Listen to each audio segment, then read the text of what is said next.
సంఖ్యాకాండము 14వ అధ్యాయము, పరిశుద్ధ గ్రంథం నుంచి సంఖ్యాకాండము 14వ అధ్యాయము 41 నుండి చదువుకుందాం. అప్పుడు మోషే, ఇది ఎలా? మీరు యెహోవా మాట మీరుచున్నారేమి? అది కొనసాగదు. యెహోవా మీ మధ్యను లేడు గనుక మీ శత్రువుల ఎదుట హతము చేయబడుదురు. మీరు సాగిపోకుడి. ఏలైనగా అమాలేకీయులు, కనానీయులు మీకంటే ముందుగా అక్కడికి చేరి ఉన్నారు. మీరు ఖడ్గము చేత కూలుదురు. మీరు యెహోవాను అనుసరించడం మానితిరి గనుక ఇక యెహోవా మీకు తోడై ఉండడని చెప్పాను. అయితే వారు మూర్ఖించి ఆ కొండ కొనకు ఎక్కిపోయిరి. అయినను యెహోవా నిబంధన మందసమైనను మోషే అయినను పాళెంలో నుండి బయలు వెళ్ళలేదు. అప్పుడు ఆ కొండ మీద నివాసముగానున్న అమాలేకీయులను, కనానీయులను దిగివచ్చి వారిని కొట్టి హోర్మా వరకు వారిని తరిమి హతము చేసిరి. దేవుడు తన పరిశుద్ధ వాక్యమునకు తన ఆశీస్సులు జోడుచేనుగాక. తల వంచి చిన్న ప్రార్థన చేసుకుందాం. జీవాధిపతి, జీవము కలిగిన దేవ, మా రక్షకుడా, మా విమోచకుడా, మీ ఘననామమునకు స్తోత్రం. ఈ సాయంకాల సమయంలో ప్రభువా, మీ వాక్యం వినాలని, ప్రభువా మీ వాక్యం చేత మా జీవితాలను సరి చేసుకోవాలని మేమందరము కూడా మీ వాక్యం చుట్టూ, మీ బల్ల చుట్టూ మేము చేరి ఉన్నాము తండ్రి. ఇప్పటి వరకు నాయన మీరు చేసినటువంటి రక్షణ కార్యాన్ని బట్టి, ప్రభువా మీరు మా పట్ల చేసినటువంటి వాగ్దానాలను పట్టుకొని అయా మీ నామాన్ని స్తుతిస్తూ ప్రభువా ఆరాధన చేసి ఉన్నాం తండ్రి. ఇప్పుడు మీరు మా మధ్యలో ఉన్నారని మేము నమ్ముచున్నాం ప్రభువా. ఎందుకంటే ఎక్కడ ఇద్దరు ముగ్గురు కూడుకుని నా నామను ప్రార్థిస్తారో వారి మధ్యలో ఉంటానని వాగ్దానం చేసావు ప్రభువా. ఆ వాగ్దానం ప్రకారంగా మీరు మా మధ్యలో ఉన్నారని మేము నమ్ముచున్నాము ప్రభువా. ఇదిగో నాయన అమ్మాయి మార్గస్థులు సాక్ష్యం ఇచ్చినట్లుగా ప్రభువా, ఇదిగో ఆయన మనతో మాట్లాడుతున్నప్పుడు మన హృదయంలో మండలేదా అని సాక్ష్యం ఇచ్చారు. ఆ విధంగా నా తండ్రి, మేము ఈ కూట ముగించుకుని వెళ్ళేటప్పుడు కూడా ప్రభు అదే సాక్ష్యం ఇచ్చినట్లుగా మీరు రంగం మీదకి వచ్చి మా అందరితో మాట్లాడమని ప్రార్థిస్తున్నాను తండ్రి. ఇక్కడ నిలబడిన నేను కేవలం నిమిత్త మాత్రుడిని, అల్పుడిని. ఇక్కడ నిలబడటానికి, బోధించడానికి ఎంత మాత్రం యోగ్యుడిని కాను ప్రభువా. అయినప్పటికీ కేవలం మీ కృప ద్వారా ఇక్కడ నిలబడి ఉండగా నన్ను మరుగు చేసుకునండి. చదువుని వాక్య భాగం నుంచి మీరే ప్రభువా మా అందరితో మాట్లాడండి ప్రభువా. మమ్మల్ని నాయన మా జీవితాలను సరిచేయండి అయా. మీ వాక్యంతో మమ్మల్ని నింపండి, మీ ఆత్మచేత మమ్మల్ని నింపమని, కృప చూపమని ప్రభువా. కూడొచ్చిన ప్రతి ఒక్కరిని కూడా మీరు దీవించండి. అలాగే ఇక్కడికి రాలేక నాయన శబ్ద యంత్రం ద్వారా ఎంతమంది వింటున్నారో ప్రభువా, వారికి కూడా నాయన మీ ఆత్మ ప్రత్యక్షను అనుగ్రహించండి. మీరు మాట్లాడే ప్రతి మాట వారు అర్థం చేసుకోగలిగేటువంటి ప్రభువా హృదయాన్ని వారికి దయచేయండి, కృప చూపమని మా ప్రభువును రక్షకుడునైనా యేసు క్రీస్తు నామములో ప్రార్థించుడి వేడుకుంటున్నాం పరమ తండ్రి. ఆమేన్, ఆమేన్. దయచేసి కూర్చోవచ్చు. ప్రైజ్ ది లార్డ్, హల్లెలూయా. దేవుని నామానికి వందనాలు. సో మీ అందరికీ కూడా మరి ప్రభువు యేసు క్రీస్తు నామములో శుభాభివందనాలు తెలియజేస్తున్నాను. అందరూ బాగున్నారా? ఆమేన్. చాలా సంతోషం. మరి ప్రతి ఆదివారం కూడా సాయంత్రం మరి సువార్త కూడికలు ఏర్పాటు చేయాలి అని దేవుడు మరి ఆలోచన ఇచ్చాడు. ఆలోచన ప్రకారంగానే ప్రతి ఆదివారం కూడా మరి సువార్త కూడికలు ప్రతి వీధిలో కూడా మేము పెడతా ఉన్నాం. అయితే దేవుడే దీని వెనకాల ఉన్నాడు కాబట్టి ఇది ఈ విధంగా కొనసాగుతూ ఉంది. ఒక మనుషుని యొక్క సొంత ఆలోచన అయితే అది ముందుకు కొనసాగదు. కాబట్టి దేవుడే మన వెనకాల ఉండి మనం నడిపిస్తా ఉన్నాడు. సో కాబట్టి ఈ చింతపల్లి గ్రామం అంతా కూడా ఈ విధంగా సువార్త చేయాలి అన్నది దేవుడిచ్చిన భారమైనది. సో కాబట్టి ఆ పనిలో మరి సహకరించినటువంటి సహోదరుల్ని దేవుడు దీవించును గాక. ఆమేన్. అలాగే మరి ఎక్కడ కూటం పెట్టినా సరే సహోదరులు అందరూ వస్తా ఉన్నారు. అలాగే సంఘానికి సంఘ భేదాలు లేకుండా మీరందరూ కూడా ఇక్కడికి వచ్చినందుకు దేవుడు మిమ్మల్ని సమృద్ధిగా ఆశీర్వదించును గాక. ఆమేన్. సో అది ఏం చూపిస్తా ఉందంటే మీకు సంఘం ముఖ్యం కాదు కానీ దేవుడు ముఖ్యం చూపిస్తా ఉంది. ఆమేన్. సో మీకు మనుషులు ముఖ్యం కాదు కానీ దేవుడి యొక్క వాక్యమే ముఖ్యమని చూపిస్తా ఉంది. అందును బట్టి మీ హృదయాన్ని దేవుడు సమృద్ధిగా దీవించును గాక. ఆమేన్. సరే, మంచిది. మరి చదువుని వాక్య భాగం నుంచి రాత్రికాల సమయంలో చిన్న అంశాన్ని తీసుకుని వచ్చాను. అదేంటంటే ఇప్పుడు మనం చదువుకున్నటువంటి ఒక మాటను నేను తీసుకుని దాని మీద మాట్లాడాలనుకుంటున్నాను. అది ఎక్కడ ఉందంటే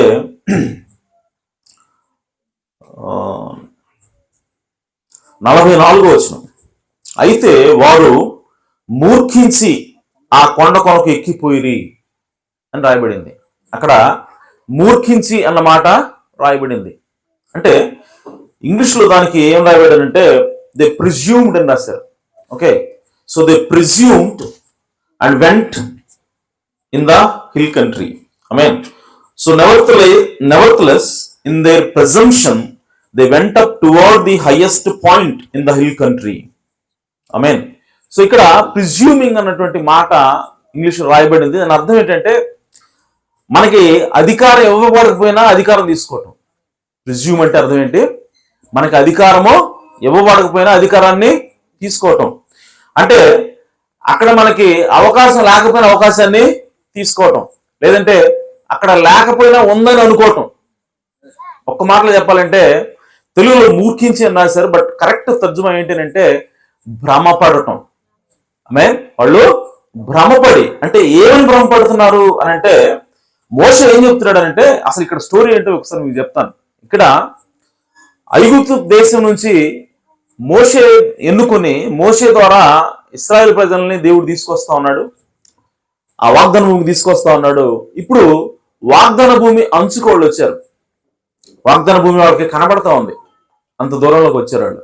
అయితే ఇప్పుడు మోషే ఏం చేశాడంటే 12 గోత్రాలకి 12 మందిని ఏర్పాటు చేసుకుని ఆ దేశం ఎలా ఉందో, మనం ఇప్పటివరకు ఏ దేశం కోసం అయితే ప్రయాణం చేస్తున్నామో ఆ దేశాన్ని ఇంతవరకు చూడలేదండి.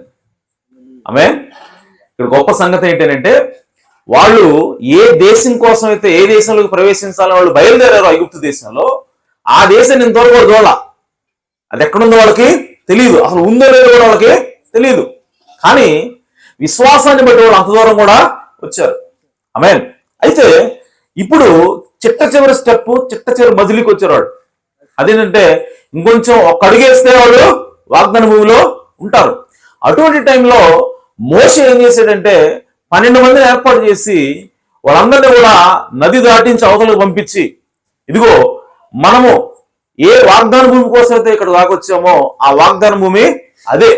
ఇప్పుడు మీరు వెళ్ళండి, ఆ వాగ్దాన భూమి ఎలాంటిదో, అక్కడ ఉన్నటువంటి ప్రజలు ఎలాంటి వాళ్ళు, అక్కడ ఉన్నటువంటి పరిస్థితులు ఎలా ఉన్నాయో, వాతావరణం ఎలా ఉందో, ఓకే, సో అక్కడ ఉన్నటువంటి పంటలు ఎలా ఉన్నాయి, అక్కడ ఉన్నటువంటి పట్టణాలు ఎలా ఉన్నాయి, అక్కడ ఉన్నటువంటి పరిస్థితులు ఎలా ఉన్నాయో ఒకసారి మీరు చూడండి అని చెప్పి వాళ్ళని ఆ 12 మందిని వేగు చుట్టానికి పంపించాడు. పంపించినప్పుడు ఆ 12 మంది కూడా మరి వేగు చూశారు. సో అక్కడ ఉన్నటువంటి పరిస్థితులను చూశారు. చూసిన తర్వాత మళ్ళా వాళ్ళు తిరిగి మోషే దగ్గరకు వచ్చారు. వచ్చేటప్పుడు ప్రియ సహోదరి సహోదరులారా, వాళ్ళు ఆ భూమి, ఆ వాగ్దాన దేశం ఉన్నది అని రుజువు కోసం వాళ్ళు ఏం తీసుకొచ్చారంటే ద్రాక్ష గెలను తీసుకుని వచ్చారు. ఆమేన్. సో ఆ ద్రాక్ష గెల ఎంత అంటే 2 మనుషులు మోసుకొని తీసుకొచ్చి అంత పెద్దదా ద్రాక్ష గెల. ఆమేన్. అంటే దాని అర్థం ఏంటంటే వాళ్ళు వాగ్దాన భూమిలోకి వెళ్ళి ఆ వాగ్దాన భూమి నుంచి వాళ్ళు రుజువు తీసుకొని వచ్చారు. హల్లెలూయా.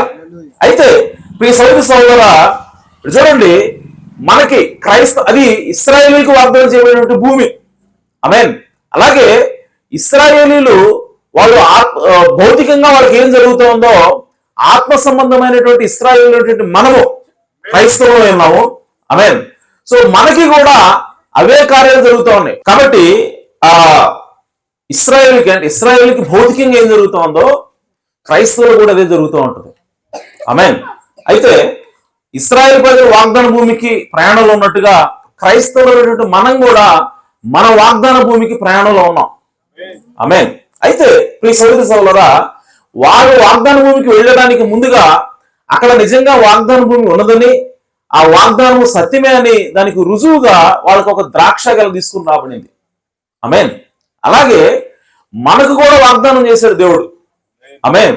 ఏంటా వాగ్దానము అనంటే, మీరు పరిశుద్ధాత్మను పొందినట్లయితే, ఆమేన్, మీలో నిత్య జీవము ఉన్నట్లయితే నేను అంత్య దినాన మిమ్మల్ని నేను లేపుతాను.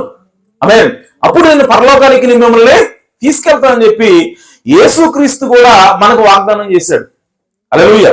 అయితే ప్రియ సహోదరి సహోదరులారా, వాళ్ళు ఏ విధంగా వాగ్దాన భూమి ఉందని రుజువులు తీసుకొచ్చారో ఇప్పుడు మన యెహోషువ, ఆమేన్, మన యొక్క నాయకుడైనటువంటి యేసుక్రీస్తు కూడా, ఆమేన్, అవతల భూమికి వెళ్ళాడు. ఆయన వాళ్ళు ఆ ద్రాక్షగారు తీసుకురావడానికి, ఆ వాగ్దానంకి వెళ్ళడానికి యోర్దాను నది దాటి అవతలికి వెళ్ళారు. ఆమేన్. యోర్దాను అనగా మరణమై ఉన్నది. ఆమేన్. అలాగే మన యేసు ప్రభువు కూడా మరణాన్ని దాటి అవతలికి వెళ్ళాడు. అవతలికి వెళ్ళి ఆయన ఏం చూపిస్తా ఉన్నాడంటే మరలా తిరిగి వచ్చాడు. ఆయన మరణించడం మాత్రమే కాదు, ఆయన మరలా లేచి తిరిగి వచ్చి ఆయన ఏం చెప్తున్నాడంటే మరణం తర్వాత కూడా జీవితం ఉన్నది. మరణించి ఇప్పుడు వరకు మరణించిన ఎవరో పైకి లేవలేదు. ఆమేన్. సో మరణమే ఇంకా అంతిమం, మరణమే చివరిది అని చెప్పి మనం అనుకుంటా ఉన్నాం. కానీ మరణం తర్వాత కూడా జీవితం ఉన్నదని. ఆమేన్. సో ఆ జీవితం మనం అనుభవించాలి అంటే ఇదిగో నిత్య జీవం కలిగి ఉండాలని యేసుక్రీస్తు దానికి రుజువు తీసుకొని వచ్చాడు. హల్లెలూయా. ఎందుకంటే యేసుక్రీస్తు పరిశుద్ధాత్మ చేత నింపబడ్డాడు.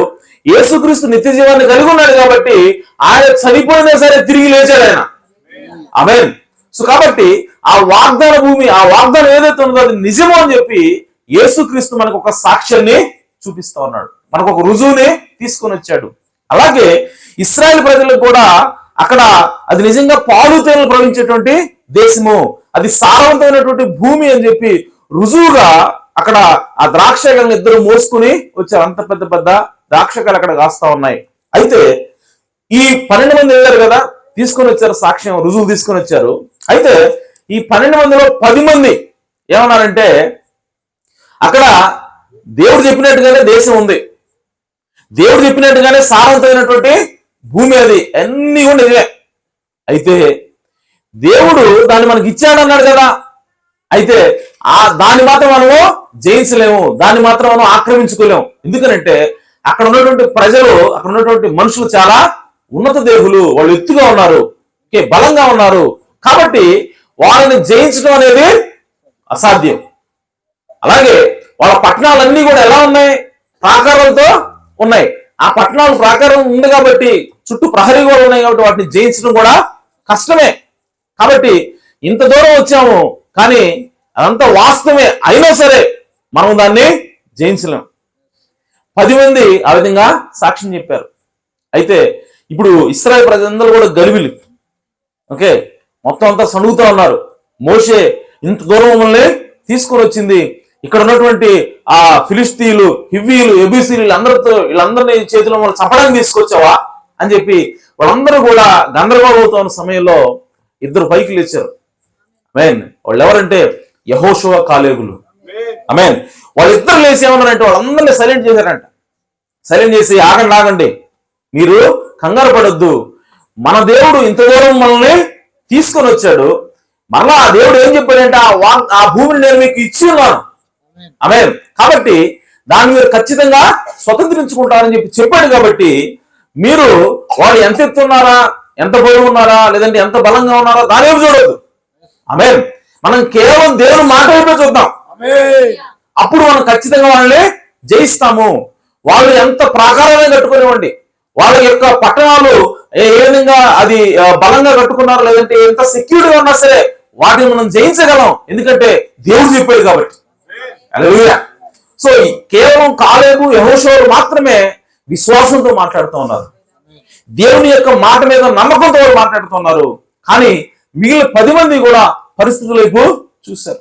పరిస్థితుల వైపు చూసి వాళ్ళు మేము జయించలేము, దాన్ని జయించడం కష్టం అని చెప్పినప్పుడు ఇప్పుడు దేవుడికి కోపం వచ్చింది. దేవుడికి కోపం వచ్చి ఏమన్నాడంటే ఐగుప్తు దేశంలో మీరు బానిసత్వంలో ఉన్నారు, అక్కడ ఉన్నటువంటి ఆ టాస్క్ మాస్టర్స్ చేత మీరు చాలా బాధింపబడుతూ ఉన్నారు, మీరు ఇటుకలు కాలుస్తూ ఉన్నారు, మట్టి తొక్కుతూ ఉన్నారు, మీరు బానిసలాగా బతుకుతూ ఉన్నారు. అటువంటి సమయంలో నేను మీ దగ్గరికి వచ్చి ఒక ప్రవక్తను పంపించి ఆ మోషే ద్వారా, ఆ ప్రవక్త ద్వారా అద్భుతాలు, ఆశ్చర్యకార్యాలు నేను చేశాను. ఆమేన్. మిడతలు పంపించాను, పేర్లు పంపించాను, నీళ్ళని రక్తంగా చేశాను. ఆమేన్. కేవలం జ్యేష్ఠ కుమారుని మాత్రమే నేను చంపాను, వాళ్ళందరినీ కూడా చీకట్లో ముంచాను, కానీ వీరు మాత్రమే వెలుగులో ఉన్నారు. ఆమేన్. సో ఇన్ని కార్యాలు చేసి నేను మిమ్మల్ని బయటికి తీసుకుని వచ్చాను. బయటికి తీసుకొచ్చిన తర్వాత ఎర్ర సముద్రం అడ్డం వచ్చింది, వెనకాలేమో శత్రువులు తరుగుతూ ఉన్నారు. అటువంటి సమయంలో నేను ఎర్ర సముద్రాన్ని పాయలు చేశాను, ఎర్ర సముద్రాన్ని చీల్చి మరి ఆరిన నేల మీద, పొడి నేల మీద నేను మిమ్మల్ని నడిపించాను, అయినా సరే మీరు నన్ను నమ్మట్లేదు. ఆమేన్. కాబట్టి దేవుడికి కోపం వచ్చి ఆయన ఏమన్నాడంటే, మీరందరూ కూడా మరలా వెనక్కి తిరగండి, మిమ్మల్ని మీరు ఆ దేశంలోకి ప్రవేశించరు, మీరు మళ్ళీ వెనక్కి తిరగండి అని చెప్పి దేవుడు మోషే ద్వారా వాళ్ళతో చెప్పించాడు. చెప్పించినప్పుడు ఈ 10 మంది ఎవరైతే సాక్ష్యం చెప్పారో వాళ్ళు ఇప్పుడు మారు మనసు పొందారు అన్నమాట. ఆమేన్. వాళ్ళకి పశ్చాత్తాపం వచ్చి వాళ్ళు ఏమన్నారంటే, కాదు కాదు, ఇప్పుడు మేము వాళ్ళ మీద యుద్ధానికి వెళ్తాం, మేము విజయం సాధిస్తాం, సో కాబట్టి మేము ఇప్పుడు మాకు విశ్వాసం వచ్చింది కాబట్టి వెళ్తామని చెప్పి అంటే, ఇప్పుడు మోషే ఏమంటున్నాడంటే, మీరు అలాగా వెళ్ళొద్దు, దేవుడు వెళ్ళొద్దని చెప్పాడు, మీరు వెళితే వాళ్ళ చేతుల్లో చనిపోతారు, దేవుడు మీ పట్ల కోపంగా ఉన్నాడు, దేవుడు మీతో లేడు.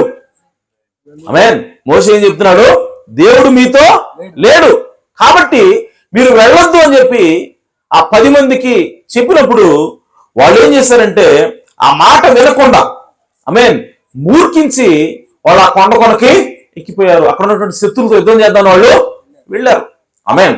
సో అందుకోసం అక్కడ రాయబడింది, అప్పుడు మోషే, ఇది ఎలా మీరు యెహోవా మాట మీరుచున్నారేమి, అది కొనసాగదు, యెహోవా మీ మధ్యన లేడు కనుక, ఆమేన్, మీ మధ్యన లేడు కనుక మీ శత్రువులు ఎదుట హతము చేయబడుదురు, మీరు సాగిపోకుడి, ఏలైనగా అమాలేకీయులు కనానీయులు మీకంటే ముందుగా అక్కడికి చేరి ఉన్నారు, మీరు ఖడ్గము చేత కూలుదురు, మీరు యెహోవాను అనుసరించడం మానితురు కనుక ఇక యెహోవా మీకు తోడై ఉండడని చెప్పాను. మోషే ద్వారా దేవుడు మరలా చెప్పించాడు, మీకు నేను తోడు లేను, మీరు వెళ్ళొద్దని చెప్తే మళ్ళీ ఇప్పుడు వీళ్ళు ఏం చేస్తున్నారంటే మూర్ఖించి కొండ కొనకు ఎక్కిపోయారు. ఇక్కడ మూర్ఖించి అన్న దగ్గర మనం ఏం పెట్టుకోవాలంటే, భ్రమపడి వాళ్ళు వెళ్తా ఉన్నారు. మోషే ఏం చెప్తారంటే, దేవుడు మీకు తోడు లేడని చెప్తే వాళ్ళు ఏమనుకుంటున్నారంటే, ఏమని భ్రమపడుతున్నారంటే, దేవుడు మాకు తోడున్నారు అని. ఆమేన్. సో తోడున్నాడని వాళ్ళు ముందుకు వెళ్తా ఉన్నారు. అయితే ప్లీజ్ సోదరి సోదరులారా, ఈరోజు మనము దేవుడు మన తోడు లేకపోయినా సరే తోడు ఉన్నాడని చెప్పి అనుకుంటుంది ప్రమాదం అండి. ఆమేన్.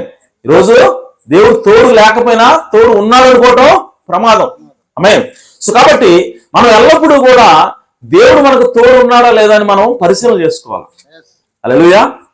చూడండి, మీరు ఇశ్రాయేల్ నోహు కాలంలో నోహు దగ్గరికి దేవుడు వచ్చాడు. దేవుడు వచ్చి ఏం చెప్పాడంటే, నేను పైనుంచి వర్షాన్ని రప్పించబోతా ఉన్నాను, కాబట్టి మీరు పైనుంచి వచ్చే వర్షాన్ని తప్పించుకోవడం కోసము నువ్వు ఒక ఓడని సిద్ధం చేయి, ఆ ఓడలోకి వచ్చిన వాళ్ళు ఎవరైనా సరే వాళ్ళు రక్షించబడతారని చెప్పి నోహుకు చెప్తే, నోహు 120 సంవత్సరాలు ఆయన ప్రకటించాడు. 120 సంవత్సరాలు ప్రకటించాడు. ఆయన వర్తమానం ఏంటంటే, వర్షం వస్తుంది ఓడలోకి రండి, వర్షం వస్తుంది ఓడలోకి రండి, ఇదే ఆయన వర్తమానం. ఎన్ని సంవత్సరాలు? 120 సంవత్సరాల వాళ్ళు ఆయన ప్రకటిస్తే, ప్రియ సోదరి సోదరులారా, ఓడలోకి వచ్చిన వాళ్ళు ఎవరంటే కేవలం నోహు కుటుంబం తప్ప ఇంకెవరు కూడా రాలా. ఆమేన్.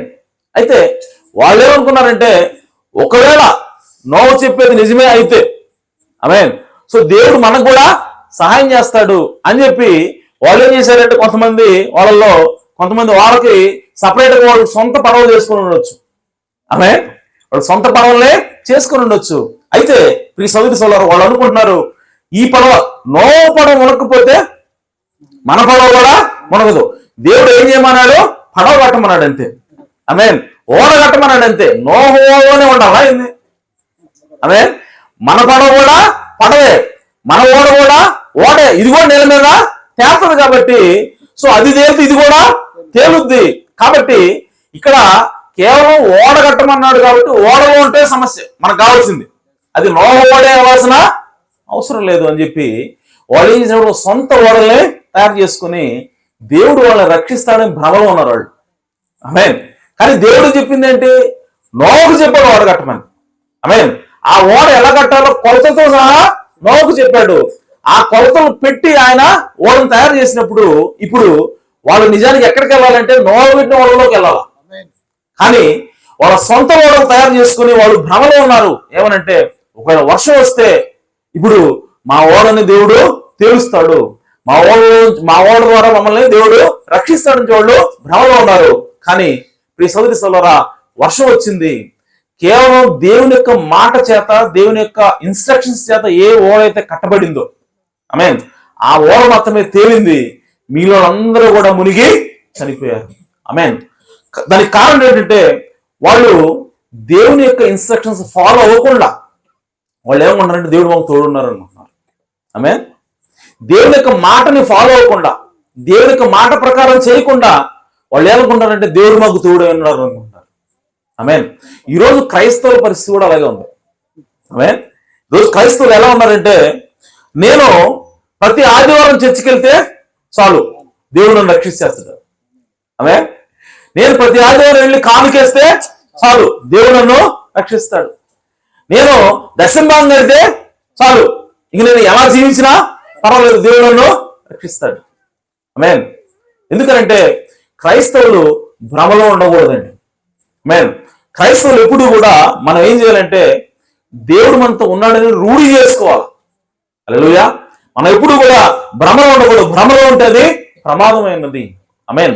సో మన ఇష్టానుసారంగా జీవిస్తూ, వాక్యానుసారంగా దేవుడు చెప్పినటువంటి ఆ సూత్రాలను ఫాలో అవ్వకుండా, పరిశుద్ధంగా జీవించకుండా, దేవుని యొక్క వాక్యాన్ని మన లోపల కలిగి ఉండకుండా, కేవలం నేను పాటలు పాడుతున్నాను, కేవలం నేను చర్చికి వెళ్తా ఉన్నాను, కేవలం నేను దశంభాగాలు కడుతున్నాను కాబట్టి దేవుడు నన్ను రక్షిస్తాడు, దేవుడు నాకు తోడున్నాడని చెప్పి మనం అనుకున్నట్లయితే ప్రియ సోదరి సోదరులారా, మనం భ్రమలో ఉన్నట్టు లెక్క. ఆమేన్. కాబట్టి ఆ విధంగా భ్రమలో ఉన్నట్లయితే వాళ్ళు ఏ విధంగా ఆ జలప్రలయంలో మునిగి చనిపోయారో మనం కూడా ఆ విధంగానే చనిపోతాం. అప్పుడు అర్థమవుతుంది మనకి దేవుడు నాకు తోడు లేడు అని. ఆమేన్. సో అది టూ లేట్ అయిపోతుంది, చాలా ఆలస్యం అయిపోతుంది అప్పటికి. కాబట్టి ఇప్పుడే మనము సరి చూసుకోవాలి, ఇప్పుడే మనం చెక్ చేసుకోవాలి దేవుడు అసలు నాకు తోడున్నాడా లేదా. ఆమేన్. కాబట్టి ప్రియ సోదరి సోదరా, మనం ఎల్లప్పుడూ కూడా దేవుడు మనకు తోడు ఉన్నాడా లేదా అని చూసుకోవాలి. ఆమేన్. ఇప్పుడు సంసోను దగ్గరికి వెళ్దాం. ఆమేన్. సంసోను ప్రియ సోదరి సోదరా, దేవుడు అతనికి ఒక వరాన్ని ఇచ్చాడు. ఆ వరం ఏంటంటే బలం. ఆమేన్. దేవుడు చుట్టూ వరం ఏంటి? బలం. ఎందుకోసం ఇచ్చాడంటే ఫిలిష్తీయుల్ని ఓడించడం కోసం, ఫిలిష్తీయుల నుండి ఇశ్రాయేలీయులను కాపాడటం కోసం దేవుడు అతనికి వరాన్ని ఇచ్చాడు. అయితే వరంతో పాటు దేవుడు కొన్ని ఇన్స్ట్రక్షన్స్ కూడా సంసోనుకి ఇచ్చాడు, సూచనలు ఇచ్చాడు. ఏంటి ఆ సూచనలు అని అంటే, నువ్వు జుట్టు కత్తిరించకూడదు. ఫస్ట్ థింగ్ ఏం చేయకూడదు? నువ్వు జుట్టు కత్తిరించకూడదు. ఆ తర్వాత నువ్వు మద్యము తాగకూడదు. ఆ తర్వాత స్త్రీలతో నువ్వు సాంగత్యం చేయకూడదు. ఆమేన్. ఈ మూడు ఉన్నాయా? Okay, right.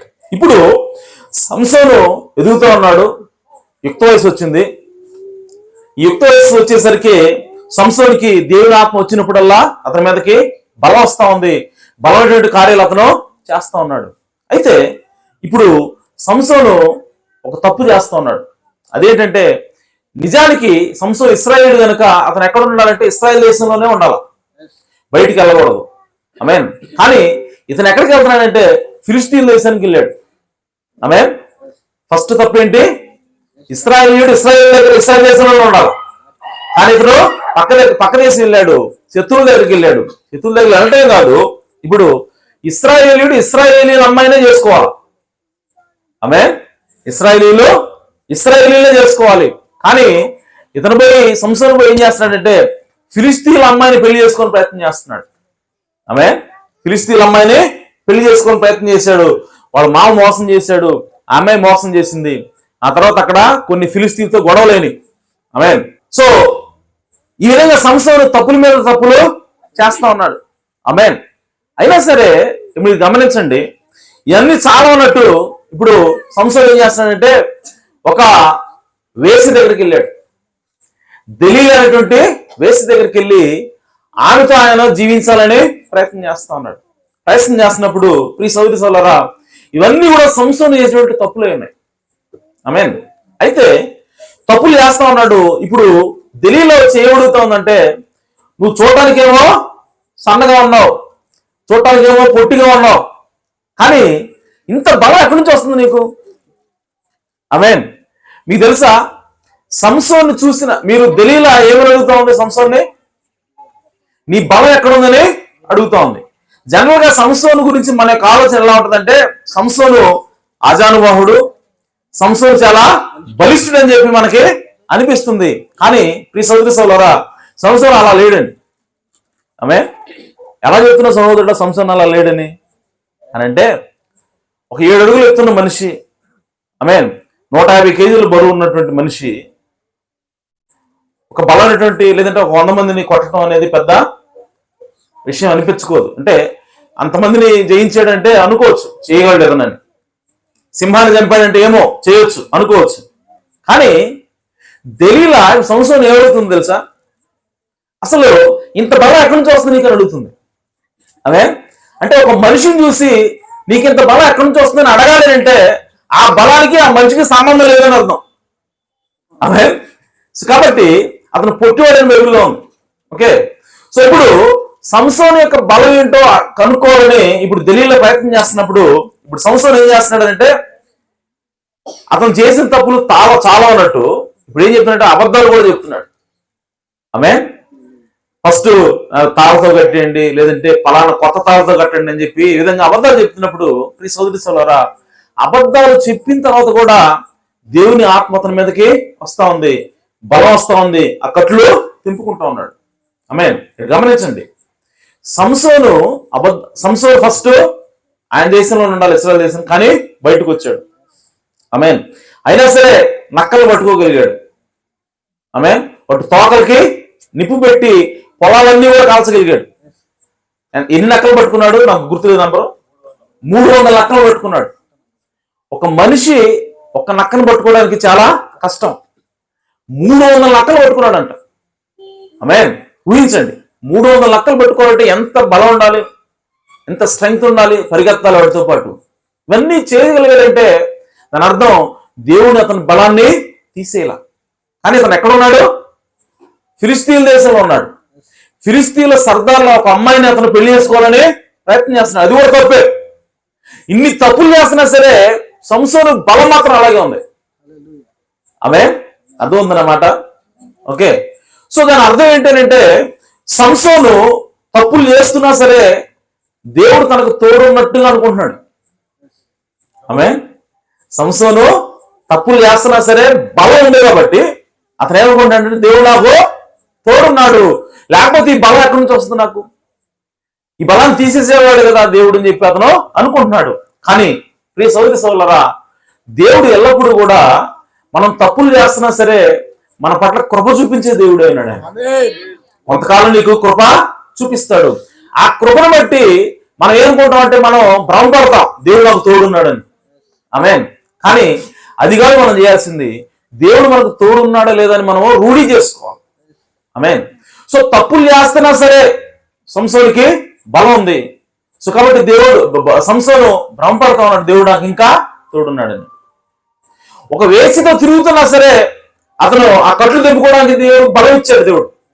దాన్ని బట్టి కూడా ఏమనుకుంటాడంటే, నేను వేసితో చేసినా సరే దేవుడు నాకు తోడున్నాడు. ఆమేన్. అబద్ధాలు చెబుతున్నాడు అయినా సరే బలం ఉంది. ఇప్పుడు సంసోను ఏమనుకుంటాడంటే, అబద్ధాలు చెప్పినా సరే దేవుడు నాకు తోడున్నాడు అనుకుంటున్నాడు.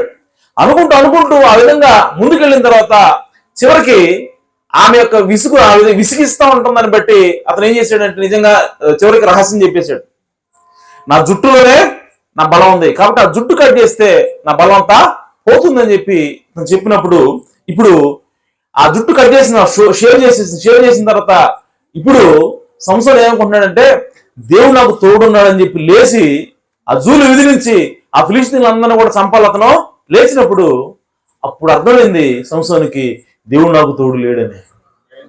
ఆమేన్.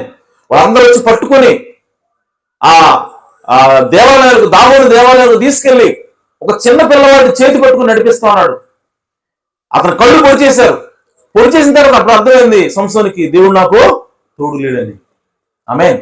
కానీ ప్రియ సోదరి సోదరులారా, అతను అబద్ధం చెబుతున్నప్పుడు బలం ఉంది, అతను వేసితో తిరుగుతున్నప్పుడు బలం ఉంది. మరి దాని అర్థం ఏంటి అని అంటే, ప్రియ సోదరి సోదరులారా, దేవుడు తోడు కాదు, అది దేవుడు కృపది. హల్లెలూయా. మనం తప్పులు చేస్తున్నా సరే దేవుడు మనకి కొంతకాలం కృప చూపిస్తాడు, వీడు ఏమో మారతాడేమోనని. ఆమేన్. మనం తాగుతున్నా సరే మనకి తోడినట్టుగా అనిపిస్తుంది. ఆమేన్. మనం తాగుతున్నా సరే మనకి ఎలాంటి నష్టాలు జరగవు, మనం తిరుగుతున్నా సరే ఎలాంటి నష్టాలు జరగవు. ఆమేన్. సో మనకు అన్ని పంటలు బాగానే పడుతూ ఉంటాయి. ఆమేన్. మేళ కడతా ఉంటాం, చర్చికి వెళ్తా ఉంటాం, తాగుతూ ఉంటాం, చర్చికి వెళ్తా ఉంటాం, తిరుగుతూ ఉంటాం. కానీ మనకు ఉద్యోగాలు వస్తూ ఉంటే నేల కడుతూ ఉంటాం. ఎన్నింటిని చూసి మనం ఏమనుకుంటాం అంటే అంటే చర్చికి వెళ్తూ తాగినా సరే దేవుడు నాకు తోడున్నాడు.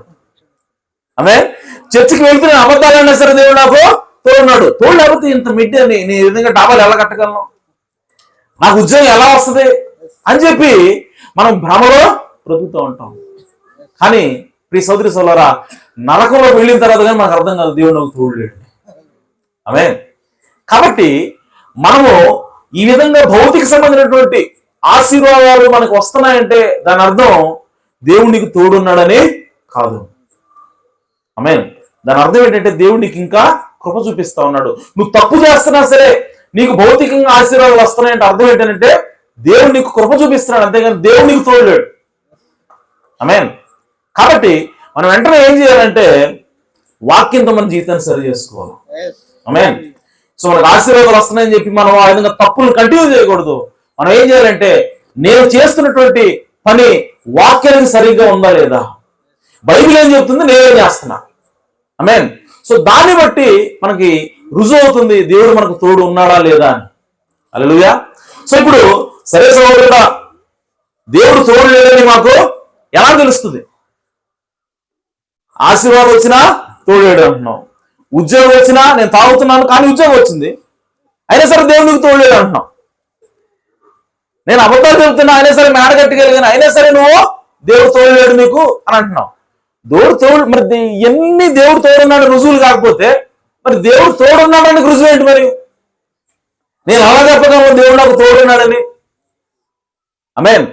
ప్రియ సోదరి సోదరులారా, మనకి దేవుడు తోడు ఉన్నాడు అంటే రుజువు ఏంటంటే ఒకే ఒక రుజువు, మనం వాక్యానుసారంగా జీవిస్తాం. హల్లెలూయా. ఏంట రుజువు? వాక్యానుసారంగా జీవిస్తాం. దేవుడు వాక్యం ఎలా ఉందో అలాగే మనం జీవిస్తున్నామంటే దాని అర్థం నీకు దేవుడు తోడున్నాడని. హల్లెలూయా. సో నువ్వు దేవుడు యొక్క వాక్యానుసారంగా జీవిస్తున్నావు కానీ నీకు కష్టాలు ఉన్నాయి. ఆమేన్. అయినా సరే దేవుడు నీకు తోడున్నాడు. ఆమేన్. నువ్వు వాక్యానుసారంగా జీవిస్తున్నావు కానీ నువ్వు పుట్టెడు దుఃఖంలో ఉన్నావు అయినా సరే దేవుడు నీకు తోడున్నాడు. హల్లెలూయా. ప్రియ సోదరి సోదరులారా, యోబు పరిస్థితి కదా, యోబు దేవుడు తోడేలా? యోబు తన 10 మంది పిల్లలు పోగొట్టుకున్నప్పుడు దేవుడు తోడలేడా ఆయనకి? ఆమె యోబు యొక్క ఆస్తి మొత్తం పోగొట్టుకున్నప్పుడు దేవుడు తోడలేడా? ఉన్నాడు. ఎలా చెప్తున్నావు అని అంటే యోబు ఇన్ని కష్టాలు వచ్చినా సరే ఇన్ని బాధలు వచ్చినా సరే యోబు ఎప్పుడూ కూడా వాక్యాన్ని మేరలేదండి. వాక్యానుసారంగానే జీవించాడు. చివరికి తన భార్య వచ్చి ఏమన్నదంటే ఇన్ని నష్టాలు వచ్చినా సరే నువ్వు ఇంకా ఎందుకు దేవుడిని పట్టుకొని ఊగిలాడుతున్నావు, ఆ దేవుడిని దూషించి నువ్వు సరిపోరాదా అని చెప్పి అన్నావు. అంటే దేవుడు తిట్టమని సలహా ఇస్తా ఉంది. అయినా సరే యోబు ఎక్కడ కూడా తొందరపడలేదు. ఆయన ఎప్పుడు కూడా వాక్యానుసారంగానే జీవించాడు. కాబట్టి ప్రియ సోదరి సోదరులారా, తన ఏదైతే ఆస్తి పోగొట్టుకున్నాడో అదంతా మరలా దేవుడు తిరిగి ఇచ్చాడు. ఏ పిల్లలైతే పోగొట్టుకున్నాడు దానికంటే ఆ పిల్లలందరూ కూడా తిరిగి సంపాదించగలిగాడు. అతనికి పోయిన ఆరోగ్యం అంతా కూడా మరలా తిరిగి దేవుడు ఇచ్చాడు. ఆమేన్. ఎందుకనంటే యోబుకు దేవుడు తోడున్నాడు. ఎలా చెప్తున్నావు తోడున్నాడంటే ఆయనకి ఎన్ని కష్టాలు వచ్చినా సరే యోబు మాత్రం వాక్యానుసారంగానే జీవిస్తున్నాడు. అదే రుజువు దేవుడు యోబుకి తోడున్నాడని. కానీ సంసోనికి బలం ఉంది. అతను ఎన్ని తప్పులు చేసినా సరే సంసోనికి బలం ఉంది. కానీ దేవుడు అతనికి తోడు లేడు. ఎందుకంటే అతను వాక్యానుసారంగా జీవించట్లేదు. ఈరోజు క్రైస్తవులైనటువంటి మనం కూడా అటువంటి భ్రమలోనే ఉంటాం. సంసోను ఏ విధంగా భ్రమలో ఉన్నాడో దేవుడు నాకు తోడు ఉన్నాడని. మనం తప్పులు చేస్తున్నా సరే మనం ఏమనుకుంటాం అంటే దేవుడు నాకు తోడు ఉన్నాడని. కాబట్టి ప్రియ సోదరి సోదరులారా, మనం ఎల్లప్పుడూ కూడా వాక్యంతో మనం పరిశీలన చేసుకోవాలి. మనకు వచ్చే ఆశీర్వాదంతో కాదు, మనం వాక్యంతో సరి చూసుకొని నేను వాక్యం విధంగా చెప్తుంది, నేను ఈ విధంగా చేస్తున్నానా లేదా, ఆ విధంగా చేస్తే దేవుడు నాకు తోడున్నాడు. నువ్వు కష్టాల్లో ఉన్నా సరే, నువ్వు నష్టాల్లో ఉన్నా సరే, నువ్వు బాధలో ఉన్నా సరే వాక్యానుసారంగా నువ్వు జీవిస్తున్నావా అయితే నీ దేవుడు తోడున్నాడు. హల్లెలూయా. కాబట్టి క్రైస్తవులుగా మనం ఏం చేయాలంటే వాక్యానుసారంగా నడవడానికి ప్రయత్నం చేయాలా. ఆమేన్. అదే రుజువు దేవుడు మనకి తోడున్నాడని. ఆమేన్. అలాగే ప్రియ సోదరి సోదరులారా, మనము జనరల్ గా మనకు ఆలోచన ఎలా ఉంటుందంటే దేవుడు మనకి ఏది ఇచ్చాడో దాన్ని దేవుడికి ఇచ్చేసి మన ఇష్టానుసారంగా జీవిస్తూ దేవుడు మనకు తోడున్నాడని మనము అనుకుంటాం. ఆమేన్. సంసోను కూడా అలాగే అనుకున్నాడు. సంసోనుకి దేవుడు ఏం ఇచ్చాడు? బలాన్ని ఇచ్చాడు. ఇప్పుడు బలాన్ని తీసుకెళ్ళి ఎవరికి ఇస్తున్నాడు? సంసోను దేవుడికి ఇస్తున్నాడు. కానీ తన హృదయం దేవుడికి సంసోను ఎవరికి ఇచ్చాడంటే దెలీలాకి ఇచ్చాడు. కానీ దేవుడు కోరుకునేది ఏంటంటే బలాన్ని కాదు కానీ హృదయాన్ని కోరుకుంటున్నాడు. హల్లెలూయా. సో కాబట్టి క్రైస్తవులుగా మనం ఏం చేస్తామంటే మనకి దేవుడికి డబ్బులు ఇస్తాం. ఆమేన్.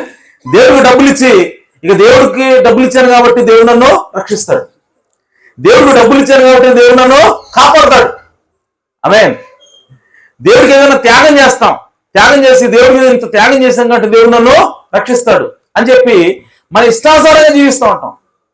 కానీ దేవుడు ఎల్లప్పుడూ కూడా తన వాక్యానుసారమైనటువంటి జీవితాన్ని కోరుకుంటాడు. దేవుడు మన బలాన్ని అడగట్లేదు, మన ధనాన్ని అడగట్లేదు. దేవుడు అడుగుతున్నది ఏంటంటే మన హృదయాన్ని అడుగుతూ ఉన్నాడు. హల్లెలూయా. కాబట్టి దేవుడు మన హృదయంలో నివసించాలని కోరుకుంటున్నాడు. దేవుడి యొక్క వాక్యం మనలో నిలిచి ఉండాలని దేవుడు కోరుకుంటా ఉన్నాడు. దేవుడు కోరుకునేది ఏంటంటే ఆయన వాక్యానుసారంగా మనం జీవించాలని కోరుకుంటున్నాడు. కాబట్టి ఆ విధంగా ఎప్పుడైతే వాక్యానుసారంగా జీవిస్తామో అప్పుడే దేవుడు మనకి తోడున్నట్టు లెక్క. కాబట్టి సంసోను ఆ విధంగా భ్రమపడతా ఉన్నాడు. ఇదిగో నేను ఇన్ని తప్పులు చేసినా సరే ఈ విధంగా నేను ఇంకా బలాన్ని కలిగి ఉన్నాను కాబట్టి దేవుడు నాకు తోడున్నాడు అని చెప్పి సంసోను అనుకుంటున్నాడు, భ్రమపడతా ఉన్నాడు. కాబట్టి చివరికి అతను శిక్ష అనుభవించాల్సి వచ్చింది, తన ప్రాణాన్నే కోల్పోవాల్సిన పరిస్థితి వచ్చింది. ఆమేన్. కాబట్టి క్రైస్తవులుగా మనం ఎల్లప్పుడూ కూడా అటువంటి భ్రమలకి లోను కాకూడదు. మనం డబ్బులు ఇవ్వచ్చు, దేవుడికి కానుకలు ఇవ్వచ్చు, లేదంటే మనం ఏదైనా సరే త్యాగం చేయొచ్చు, పాటలు పాడవచ్చు, చర్చికి వెళ్ళొచ్చు, దశంభాగాలు ఇవ్వచ్చు. ఇవన్నీ ఇచ్చినా సరే మన జీవితం దేవుని యొక్క వాక్యానుసారంగా ఉండాలని దేవుడు కోరుకుంటున్నాడు. హల్లెలూయా. కానీ ఇవన్నీ ఇచ్చేసి మనం ఇవన్నీ చేశాను కాబట్టి ఇక నా ఇష్టం వచ్చినట్టు నేను జీవించవచ్చు అని చెప్పి మనం లైట్ గా తీసుకొని మనం దేవుని యొక్క వాక్యం నుంచి దూరంగా జీవిస్తున్నప్పుడు దేవుడు మనకి ఎప్పుడు కూడా తోడుగా ఉండడు. అయితే కృప చూపిస్తాడు దేవుడు. ఆ కృపని దేవుడిని తోడున్నాడని భ్రమపడి మనం ముందుకెళ్తే చివరికి మనకి మరణం వస్తుంది. ఆమేన్. అలాగే ఇక్కడ ఉన్నటువంటి ఆ 10 మంది ఎవరైతే ఉన్నారో మనం జయించలేమని చెప్పి అన్నారో, ఆ తర్వాత మళ్ళీ వాళ్ళు ఆ కొండ కొనకు ఎక్కిపోయారో, వాళ్ళందరూ కూడా ఆ కొండ కొనకు ఎక్కిపోతున్నప్పుడు వాళ్ళు కూడా ఏం చూస్తా ఉన్నారంటే మేము దేవునికి వాక్యానికి వ్యతిరేకించాం. ఫస్ట్ థింగ్ వాళ్ళు ఏం చేస్తున్నారు? దేవుడు వెళ్ళొద్దు అని చెప్పంటే వాళ్ళు వెళ్తున్నారు. ఆమేన్. వెళుతున్నప్పుడు అలాగే దేవుడు మీరు ఆ దేశాన్ని జయిస్తారు, ఆ దేశాన్ని స్వాతంత్రం చేసుకుంటారని చెప్పి అంటే వాళ్ళు దాన్ని నమ్మలేదు, దేవుని వాక్యాన్ని నమ్మలేదు. అలాగే దేవుని మాటనే వినకుండా వాళ్ళు ఏం చేస్తారంటే కొండ కొనకి ఎక్కిపోయి వాళ్ళతో యుద్ధం చేయడానికి పోతా ఉన్నారు. పోతున్నప్పుడు ప్రియ సోదరులారా వాళ్ళు ఏం చూశారు తెలుసా? పాళెను చూశారు. పాళెంలో అగ్నిస్తంభం మేఘస్తంభం అక్కడే ఉంది. ఆమేన్. అగ్నిస్తంభం మేఘస్తంభం అక్కడే ఉంది. మోషే కూడా అక్కడే ఉన్నాడు. సో దాన్ని బట్టి వాళ్ళు ఏమనుకున్నారంటే మేము తప్పు చేస్తే దేవుడు మా దగ్గర నుంచి వెళ్ళిపోవాలి, ఆ మేఘస్తంభం వెళ్ళిపోవాలి. కానీ ఆ మేఘస్తంభం అక్కడే ఉంది కాబట్టి దేవుడు మాకు తోడు ఉన్నాడు.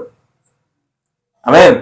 మోషేని కూడా దేవుడు పంపించాలి, కానీ మోషే కూడా మాతో పాటు పాలెంలో ఉన్నాడు కాబట్టి ఇప్పుడు దేవుడు మాకు తోడున్నాడని భ్రమపడి వాళ్ళు ఏం చేస్తారంటే మోషే చెబుతున్నాడు కానీ వెళ్ళొద్దని చెబుతున్నాడు కానీ మేము వెళితే ఖచ్చితంగా విజయం సాధిస్తాం, ఎందుకంటే దేవుడు మాకు తోడున్నాడని భ్రమపడి వాళ్ళు ఏం చేస్తున్నారంటే కొండ కొనకి ఎక్కిపోయారు. అయితే దేవుడు వాళ్ళకి తోడు లేడన్న విషయం ఎప్పుడు అర్థమైందంటే అమాలేకులు వాళ్ళని జయించినప్పుడు వాళ్ళకి అర్థమవుతా ఉంది. ఆమేన్. కాబట్టి ప్రియ సోదరులారా మనం కూడా ఏం చేయాలంటే మన జీవితంలో వాక్యానుసారంగా మనం జీవిస్తున్నామా లేదా అన్నదే మనం చూడాలి. ఎందుకంటే అదే రుజువు దేవుడు నీకు తోడు ఉన్నాడా లేదా అని. అంతేగాని నీకు వచ్చే ఆశీర్వాదాలు కావచ్చు, లేదంటే నీకు వచ్చేటువంటి దీవెనలు కావచ్చు, ఇవి కాదు రుజువు దేవుడు నీకు తోడున్నాడని. నువ్వు వాక్యానుసారంగా జీవించే జీవితమే నువ్వు తోడున్నాడా లేదా దేవుడు నీకు అన్నది రుజువు అన్నది. ఆమేన్. సో ఈరోజు మనం దేవుని కోసం కష్టపడొచ్చు, మనం పనులు చేయొచ్చు. మనం అనిపిస్తుంది సాతాను చేయమంటాడంటే ఈరోజు నువ్వు చాలా కష్టపడ్డావు దేవుడికి. ఆమేన్. దేవుడి కోసం చాలా కష్టపడ్డావు కాబట్టి నువ్వు కొద్దిసేపు రిలాక్స్ అవ్వరు, కొద్దిసేపు సినిమా చూడు ఏం కాదు, కొద్దిసేపు టీవీ చూడు ఏం కాదు అని చెప్పి సాతానుడు వచ్చి చెబుతూ ఉంటాడు. ఎందుకంటే నువ్వు కష్టపడ్డావు కాబట్టి నువ్వు ఆ విధంగా చేయొచ్చు. దేవుడికి నువ్వు త్యాగం చేసావు కాబట్టి నువ్వు ఆ విధంగా చేసిన దేవుడు ఏమనుకోడని చెప్పి సాతాను మనకు బోధ చేస్తూ ఉంటాడు. కానీ ప్రియ సోదరి సోదరులారా, దేవుడు మనకు తోడు ఉన్నాడు అనేటువంటి రుజువు ఏంటంటే మనం త్యాగాలు చేసినా సరే, మనం ఏది చేసినా సరే మనం వాక్యానుసారంగా నడవాలన్నదే దేవుని యొక్క ఆలోచన. హల్లెలూయా. సో ఈ విధంగా మనం కష్టపడుతున్నాం కాబట్టి మనం ఎలా జీవించినా సరే దేవుడు మనల్ని యాక్సెప్ట్ చేస్తాడు, ఎలా జీవించినా సరే దేవుడు మనల్ని పరలోకానికి తీసుకెళ్తాడని చెప్పి సాతానుడు మనల్ని భ్రమపరిచే ఆత్మకు అప్పచెబుతాడు. ఈరోజు క్రైస్తవ సంఘాలు చాలా మంది ఆ విధంగా భ్రమలో బతుకుతూ ఉన్నారు. ఆమేన్. నేను ఎలా జీవించినా పర్వాలేదు, ఆదివారం చర్చికి వెళ్తున్నానా లేదా, నేను ఎలా జీవించిన సిగరెట్ లాగినా పర్వాలేదు, నేను కానుకలు ఇస్తున్నానా లేదా, నేను ఎలా జీవించినా పర్వాలేదు, నేను దశమాలు ఇస్తున్నానా లేదా. కాబట్టి ఇన్ని త్యాగాలు నేను చేస్తున్నాను కాబట్టి దేవుడు నన్ను పరలోకానికి తీసుకెళ్తాడు, ఆయన వాక్యానుసారంగా జీవించకపోయినా అని ఆ ఆత్మ, దేవుని సాతాను యొక్క ఆత్మ వచ్చి మనకి బోధ చేస్తూ ఉంటుంది. ఆ విధంగా మనం భ్రమపరుస్తూ ఉంటుంది. ఏమిటంటే నీకు దేవుడు తోడున్నాడని చెబుతూ ఉంటుంది, తోడు లేకపోయినా సరే దాన్ని మనం పసిగట్టాలి. సో మనకి దేవుని యొక్క వాక్యానుసారంగా జీవిస్తేనే దేవుడు మనకు తోడున్నాడు. ఆమేన్. సో కాబట్టి ప్రియ సోదరి సోదరులారా, మనము ఎల్లప్పుడూ కూడా దేవుని యొక్క వాక్యం ప్రకారంగా జీవించాలని మనము చూడాలి. నువ్వు చేసిన త్యాగాన్ని నువ్వు చూడొద్దు. ఇంకో విషయం చెప్పనా, దేవుడు ఎప్పుడు కూడా ఎవరికి కూడా అప్పు ఉండడంట. ఆమేన్. దేవుడు ఎప్పుడు ఎవరికి అప్పు ఉండడు. నువ్వు దేవుడు డబ్బులు ఇచ్చావు అనుకో, నీకు దేవుడు తిరిగి డబ్బులు ఇస్తాడు. ఆమేన్. నువ్వు దేవుడికి పరిచయం చేసావు అనుకో, ఆమేన్, నీ బలాన్ని ఇచ్చావు అనుకో, దేవుడు మళ్ళీ నీకు బలాన్ని ఇస్తాడు. ఆమేన్. నువ్వు ఏదైనా పొలం ఇచ్చావు అనుకో దేవుడికి, నీకు మళ్ళీ తిరిగి పొలం ఇస్తాడు ఆయన. ఆమేన్. నువ్వు సమయాన్ని ఇచ్చావు దేవుడికి, మళ్ళీ నీకు దేవుడు సమయాన్ని ఇస్తాడు. ఆమేన్. నువ్వు దేవుడికి ఏది ఇస్తే అది దేవుడు తిరిగి ఇస్తాడు. దేవుడు ఏది కూడా ఉంచుకోడు, ఎవరికి బాకీ ఉండడంట ఆయన. ఆమేన్. కానీ ప్రియ సోదరి సోదరులారా, దేవుడు ఏం కోరుకుంటున్నాడంటే మన హృదయాన్ని కోరుకుంటున్నాడు, దేవుడు మన జీవితాన్ని కోరుకుంటున్నాడు. కాబట్టి దేవుడు ఏం కోరుకుంటున్నాడో అదే ఇవ్వాలి మనం. ఇక్కడ జరిగే సమస్య ఏంటంటే, ప్రాబ్లం ఏంటంటే, మనం ఏం ఇవ్వాలనుకున్నాం అది ఇస్తాం దేవుడికి, అంతేగాని దేవుడు ఏం కోరుకుంటున్నాడు అది కాదు. దేవుడు ఏం కోరుకుంటున్నాడు, నీ హృదయాన్ని కోరుకుంటున్నాడు. దేవుడు ఏం కోరుకుంటున్నాడు, నీ జీవితాన్ని కోరుకుంటున్నాడు. కానీ మనం ఏమిస్తాం, మనం ఏమేమి చూస్తాం, నాకు డబ్బు ఉంది కాబట్టి నేను డబ్బులు ఇస్తాను. ఆమేన్. నాకు బలం ఉంది కాబట్టి నేను పని చేసి దేవుడికి సహాయం చేస్తానని చెప్పి ఈ విధంగా మనకేం ఇవ్వాలనుకుంటే అది ఇస్తాం. కానీ దేవుడు కోరుకునేది మనం ఇవ్వాలి. ఆమేన్. కాబట్టి ప్రియ సోదరి సోదరులారా, ఇంకో విషయం ఏంటంటే, ఆయన కోరుకుంటుంది మన హృదయాన్ని అయినప్పటికీ, ఆయన కోరుకుంటుంది మన జీవితాన్ని అయినప్పటికీ, మనం ఏది ఇచ్చినా ఆయన తీసుకుంటాడంట. ఆమేన్.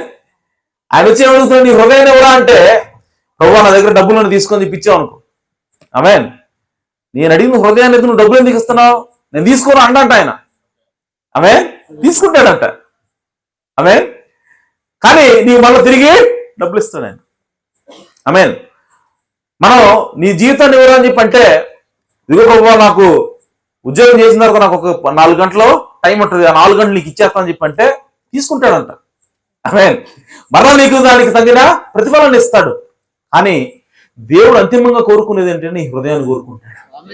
హల్లెలూయా. నీ జీవితాన్ని దేవుడు కోరుకుంటున్నాడు. కాబట్టి దేవుడికి ఏది ఇస్తే అది ఇస్తాడు ఆయన. ఆమేన్. డబ్బులు ఇస్తే డబ్బులు ఇస్తాడు, సమయం ఇస్తే సమయం ఇస్తాడు, నువ్వు బలాన్ని ఇస్తే బలాన్ని ఇస్తాడు తిరిగి. అలాగే నువ్వు నీ జీవితాన్ని ఇస్తే ఆయన తన జీవితాన్ని ఇస్తాడు మనకి. హల్లెలూయా. నీ ప్రాణాన్ని యేసు కోసం పెడితే ఆయన ప్రాణం నీ కోసం పెడతాడు ఆయన. హల్లెలూయా. సో నీవు ఈ రోజు రేపు సరిపోయి నీ ప్రాణం పెట్టావు అనుకో దేవుడికి, ఆమేన్, ఆయన నిత్యము జీవించే జీవితాన్ని నీకు ఇస్తాడు. హల్లెలూయా. సో అది దేవుడు కోరుకుంటా ఉన్నాడు. కాబట్టి ప్రియ సోదరి సోదరులారా, మనము దేవుడికి ప్రథమ స్థానాన్ని ఇవ్వాలి. అదే మన హృదయమైనది. మన హృదయాన్ని ఎవరికి ఇస్తామో అది వాళ్ళకి మనం ప్రథమ స్థానం ఇస్తున్నట్లే. అంతేగా మనం డబ్బులు ఎవరికి ఇస్తామో వాళ్ళకి కాదు, మనం బలాన్ని ఎవరు ఇస్తున్నామో వాళ్ళకి కాదు మన ప్రథమ స్థానం ఇస్తుంది. మన హృదయం ఎవరికి ఇస్తున్నామో వాళ్ళకి మనం ప్రథమ స్థానం ఇస్తున్నట్లు లెక్క. కాబట్టి దేవుడు ఏం కోరుకుంటున్నాడంటే ప్రథమ స్థానాన్ని కోరుకుంటున్నాడు. దేవుడు మన హృదయాన్ని కోరుకుంటా ఉన్నాడు. కాబట్టి ఆ హృదయాన్ని ఇస్తే దేవుడు తీసుకుంటాడు. ఇంకో విషయం, ఆయన ఏమిచ్చినా తీసుకుంటాడు. కానీ ఆయనకి ఇవ్వగలిగినటువంటి అర్హత కలిగినటువంటి స్థానం ఏంటంటే ఇక్కడ ఆయన ఉండేటువంటి ఆయనకి అర్హతమైనటువంటి స్థానం హృదయంలో, మన జీవితాన్ని ఆయనకి ఇవ్వాలి. సో అది ఇచ్చినప్పుడు దేవుడు సంతృప్తి చెందుతాడు. కాబట్టి ప్రియ సోదరి సోదరులారా, మనము ఎల్లప్పుడూ కూడా దేవుని యొక్క వాక్యానుసారంగా జీవించినప్పుడే మనము దేవుడు మనకు తోడున్నాడని అర్థం. ఆమేన్. సో మనం ఎన్ని కష్టాలు వచ్చినా సరే, ఎన్ని బాధలు వచ్చినా సరే, వాక్యానుసారంగా నువ్వు జీవిస్తున్నావా? ఆమేన్. అనుకోవచ్చు, మనం ఏమనుకుంటాం అంటే వాక్యానుసారంగా జీవిస్తే అంటే నీకు ఉద్యోగం వస్తే దేవుడు తోడున్నట్టు కాదా? లేదంటే నేను డాబా కట్టుకున్నాను, నాకు ఇల్లు లేదు కానీ ఇల్లు వచ్చింది, దేవుడు ఇచ్చాడు, అయితే దేవుడు నాకు తోడున్నట్టు కాదా అని అనుకుంటున్నాం మనం. ఆమేన్. కేవలం వాక్యానుసారంగా జీవిస్తేనే తోడున్నట్ట? ఆమేన్. అంటే ప్రియ సోదరి సోదరులారా, ఈ భౌతిక సంబంధమైనటువంటి ఆశీర్వాదాలు అనేవి ఎవరికైనా వస్తాయి, సాతాను కూడా ఇస్తుంది. ఆమేన్. ఇవ్వదా? ఈరోజు కేవలం దేవుడిని నమ్ముకున్న వాళ్ళకే ఉన్నాయా? అందరికీ ఉన్నాయి. అంటే దాని అర్థం ఏంటి? భౌతిక సంబంధమైనటువంటి ఆశీర్వాదాలు, డబ్బు కావచ్చు, ఇంకేదైనా కావచ్చు, ఉద్యోగం కావచ్చు, మేళలు కావచ్చు, మిద్దెలు కావచ్చు, ఇవన్నీ వాడు కూడా ఇవ్వగలడు. కాబట్టి అది రుజువు కాదు. ఆమేన్. మరి ఏంటి రుజువు అని అంటే వాక్యానుసారంగా జీవించే జీవితమే రుజువు అయినది. ఆమేన్. అంటే ఎన్ని కష్టాలు వచ్చినా సరే నువ్వు వాక్యానుసారంగానే జీవిస్తున్నావంటే దేవునికి తోడున్నట్టే లెక్క. ఆమేన్. యోసేపుకు దేవుడు తోడున్నాడు. యోసేపుకు వచ్చినటువంటి పరిస్థితి చాలా క్లిష్టమైన పరిస్థితి. ఆమేన్. యజమానురాలు ఆయన మీద మనసు పడతా ఉంది, డబ్బున్నామే, ఇతను చూస్తే బానిస. ఆమేన్. సో ఇప్పుడు ఆమె చెప్పినట్టు చేస్తే ఇతనికి అధికారం వస్తుంది, డబ్బులు వస్తాయి, అన్నీ వస్తాయి. కానీ ప్రియ సోదరి సోదరులారా, దాని ప్రకారం చేయటం ఈజీ, అవునా? ఆమె చెప్పినట్టు చేయటం ఈజీ, కానీ దానికి వ్యతిరేకం చేయటం కష్టం. ఇక్కడ హల్లెలూయా. చూడండి, దేవుడు తోడుంటే కష్టమైన పనులు చేయగలుగుతాం. ఆమేన్. దేవుడు తోడుంటే కష్టమైన పనులు చేయగలుగుతాం. ఇప్పుడు ఏది కష్టం? ఆ యజమాని వారు చెప్పినట్టుగా ఆమెతో విచారం చేయడం కష్టమా? ఆమె చెప్తున్నా సరే విచారం చేయకుండా దూరంగా పారిపోవడం కష్టమా? పారిపోవటం కష్టం. అది చేయగలిగాడంటే యోసేపు దేవుడు తోడుండబట్టే చేయగలిగాడు. హల్లెలూయా. కాబట్టి దేవుడు తోడున్నాడు అంటే రుజువు ఏంటంటే ఎవరు చేయలేని పనుల్ని నువ్వు చేస్తావు. ఆమేన్. ఇంకో విషయం ఏంటంటే కోపం వస్తే ఎవడైనా సరే మనల్ని ఏదైనా బూతు మాట మాట్లాడితే తిరిగి మాట్లాడటం ఈజీ, అవునా? చిన్న పిల్లడు కూడా మాట్లాడతాడు. ఆమేన్. చిన్న పిల్లడు కూడా ఏంటి, అక్షయ్ కూడా మాట్లాడుతుంది. తిట్టామనుకో, ఎవరైనా వచ్చి తిట్టారనుకో, ఓకే, సో కోపడి ఎదురు తిరిగి మాట్లాడటం అనేది ఈజీ. చిన్న పిల్లలు కూడా చేస్తారు ఆ పని. కానీ ఎంత బూతులు తిరుగుతున్నా సరే, నిన్ను ఎంత హింసిస్తున్నా సరే, దేవుని మాటకు లోబడి అతను ఏమి అనకుండా ఉండటం కష్టం. హల్లెలూయా. అలా చేయటం కష్టం. ఆ కష్టమైన పని నువ్వు చేయాలంటే దేవునికి తోడుంటేనే చేయగలవు. హల్లెలూయా. అర్థమవుతున్నమాట? ఎందుకు? దేవుని యొక్క వాక్యం ప్రకారంగా జీవించినప్పుడే దేవుడు తోడున్నాడని అర్థం అంటున్నానంటే ఆ వాక్యానుసారంగా జీవించడం అనేది కష్టమైన పని. కాబట్టి అది చేస్తున్నామంటే దాని అర్థం అదే రుజువు దేవునికి తోడున్నాడు. హల్లెలూయా. కాబట్టి కోపం వస్తే కోపపడటం ఈజీ, నవ్వు వస్తే నవ్వటం ఈజీ, దుఃఖం వస్తే దుఃఖపడటం ఈజీ. కానీ మనకు కోపం వచ్చినా తిరిగి మాట్లాడకపోవటం, మనల్ని ఎవరైనా హింసించినా వాళ్ళ మీద పగబట్టకపోవటం, ఇవి చాలా కష్టమైన పనులు. ఆమేన్. సో అవి చెయ్యాలంటే అవి చేస్తున్నామంటే అర్థం ఏంటంటే దేవునికి తోడున్నాడని. హల్లెలూయా. కాబట్టి ప్రియ సోదరి సోదరులారా, ఇవన్నీ కాదు దేవుడు మనకు తోడున్నాడని, నీకు ఆశీర్వాదాలు కాదు దేవుడు తోడున్నాడని రుజువు దేవుని యొక్క మాట ప్రకారం జీవిస్తున్నావా, అదే తోడు నీకు దేవుడు తోడున్నాడు. హల్లెలూయా. కాబట్టి దేవుడు ఏం కోరుకుంటున్నాడంటే మనం భ్రమలో ఉండకూడదు. ఆమేన్. అలాగే ఆకాను కూడా ఏమనుకున్నాడంటే ఆ బబులోను వస్త్రాన్ని, అలాగే బబులో ఉన్నటువంటి బంగారాన్ని తీసుకోవద్దని దేవుడు చెప్పాడు. ఆమేన్. ఎవరైనా సరే ఆ బబులోను వస్త్రాన్ని కానివ్వండి, బట్టలు కానివ్వండి, అన్నం ఉన్నటువంటి బంగారాన్ని దేన్ని కూడా మీరు ముట్టుకోవద్దని చెప్పినప్పుడు ఇప్పుడు ఆకాను ఏమనుకున్నాడంటే ఇవి తీసుకున్నా సరే దేవుడు నన్ను ఏమి అండవు, ఇవి తీసుకున్నా సరే నాకేమీ కాదు అని చెప్పి అతను భ్రమపడ్డాడు. కాబట్టి ఆ వస్త్రాన్ని, ఆ బంగారపు కడ్డీని తీసుకుని వచ్చాడు. కానీ ప్రియ సోదరి సోదరా, ఆ ఒక్కడు చేసినటువంటి తప్పు వల్ల, అతను భ్రమపడటం వల్ల ఇప్పుడు హోల్ చర్చ్ అంతా కూడా, ఇశ్రాయేల్ ప్రజలందరూ కూడా ఆగిపోయారు. శాపం వచ్చింది, తెగులు వస్తా ఉంది. ఎవరి వల్ల ఈ ప్రాబ్లం వచ్చింది? ఎవరి వల్ల మనం ఓడిపోయాం? ఎవరి వల్ల మనకు మరణం వచ్చింది? యుద్ధంలో గెలవాల్సిన ఎందుకు ఓడిపోయామని చెప్పి ఒక్కసారి ఆగిపోయారు. దానికి కారణం ఏంటంటే ఆకాన్ అనేవాడు అది తీసుకున్నా ఏం కాదని భ్రమపడుతున్నాడు. ఆమేన్. అలాగే ప్రియ సోదరి సోదరా, మనం కూడా ఒక క్రైస్తవులుగా ఒక చర్చిలో దేవుని యొక్క వాక్యానికి వ్యతిరేకమైన దాన్ని చేస్తున్నా సరే అది ఏం కాదు అని చెప్పి వదిలేస్తే, ఆమేన్, ఆ విధంగా భ్రమపడితే అది ఏం కాదు, అలా చేసిన దేవుడు ఏం అండం చెప్పి మనం భ్రమపడితే ప్రియ సోదరి సోదరా, అది సంఘాన్ని ఆపు చేస్తుంది. సంఘంలోకి దేవుడు రాకుండా అడ్డుకుంటుంది అది. కాబట్టి మనం ఎప్పుడు కూడా భ్రమపడకూడదు, కానీ మనం రుజువు కలిగి ఉండాలి, మనం రూఢి కలిగి ఉండాలి. దేవుడు నాకు తోడున్నాడని. హల్లెలూయా. కాబట్టి దేవుడు ఏం కోరుకుంటున్నాడంటే ఆయన వాక్యానుసారంగా జీవించాలని కోరుకుంటున్నాడు. దేవుడు ఏం కోరుకుంటున్నాడంటే పరిశుద్ధంగా మనం జీవించాలని కోరుకుంటా ఉన్నాడు. ఆమేన్. ఈరోజు చాలా మంది క్రైస్తవులు చెప్పుకునే వాళ్ళు ఏం చేస్తా ఉన్నారంటే, ఈరోజు నేనేదైనా తప్పు చేశాను అనుకో, నేను నా బూతు మాటలు మాట్లాడాను, ఇంకేదైనా చేసినప్పుడు ఓ 10 రూపాయలు ఎక్కువ ఇస్తా డబ్బులు దేవుడికి. ఆమేన్. ఏదైనా కూటం పెట్టిస్తే దేవుడు నన్ను చేర్చుకుంటాడు, దేవుడు నన్ను యాక్సెప్ట్ చేస్తాడని చెప్పి భ్రమలో బతుకుతూ ఉన్నారు. కానీ దేవుడు ఎప్పుడు కూడా ఆ విధంగా చేసేవాడు కాదు. దేవుడిని కృప చూపిస్తాడు, కానీ నువ్వు దేవుని యొక్క వాక్యం పరంగా జీవించినప్పుడే దేవునికి తోడున్నట్లు లెక్క. ఆమేన్. కాబట్టి ప్రియ సోదరి సోదరా, దేవుడు తన మాట విషయంలో, తన వాక్య విషయంలో ఇప్పుడు మనసు మార్చుకునేవాడు కాదండి. మనం ఇచ్చే కానుకలకి, మనం చేసే త్యాగాలకి పొంగిపోయి మీరు నేను చెప్పినట్టు చేయకపోయినా పర్వాలేదు అనుకున్నాడు కదా ఆయన. ఆమేన్. అంత బలహీనుడు కాదు దేవుడు. ఆయన వాక్యం అంతా బలహీనమైంది కాదు, ఆయన మాట అంతా వదులుడు కాదు, ఆయన మాట స్థిరమైంది. ఆమేన్. ఆయన మాట ప్రకారం జీవించినప్పుడే మనం దేవుడు మనల్ని ఆశీర్వదిస్తాడు. కానీ ఈరోజు క్రైస్తవ సంఘాలు ఏ విధంగా ఉన్నాయంటే మతం అనేటువంటి ఆ ముసుగులో ఉండాలని చూస్తున్నాయి. మతాన్ని అడ్డు పెట్టుకుని వాళ్ళు పబ్బం గడుపుకోవాలని చూస్తూ ఉన్నారు. అసలు మతం అంటేనే ఏంటి అని అంటే అది కవరింగ్ అని ప్రవక్తున్నాడు. మతం అంటే ఏంటి? కవరింగ్.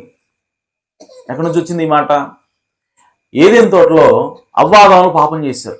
పాపం చేసిన తర్వాత ఇప్పుడు నిజానికి అవ్వాదాములు దేవుని యొక్క ఉగ్రతకి గురవ్వాలి, దేవుడు వచ్చి మమ్మల్ని చంపేస్తాడని చెప్పి అనుకున్నప్పుడు ఇప్పుడు వాళ్ళు చేసినటువంటి పాపాన్ని కప్పుకోవడానికి, వాళ్ళు చేసినటువంటి తప్పుని కప్పుకోవడానికి వాళ్ళు ఏం చేశారంటే అంజూరపు ఆకులతోటి ఒక కచ్చడాలు తయారు చేసుకుని దాన్ని చుట్టుకున్నారన్నమాట.